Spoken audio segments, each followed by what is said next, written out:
Tonight, the Queen was guest of honour at a lavish banquet hosted by President Zhang at the Chinese embassy.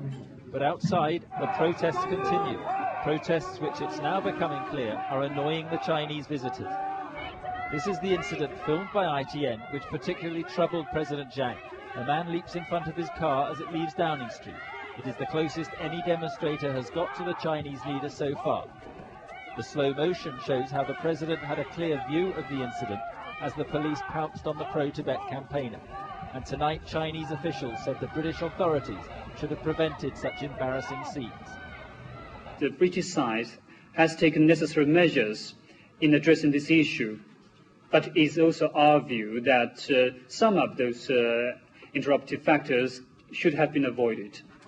But China's criticism of these protests has incensed some MPs here. Human rights in China was on the agenda when President Zhang and Tony Blair met today. And the issue was raised first by the Chinese leader, though over lunch the Prime Minister urged China to open a dialogue with the Dalai Lama, the exiled Tibetan leader. Later, more protests as eggs were thrown at the president's motorcade, and 2 people were arrested.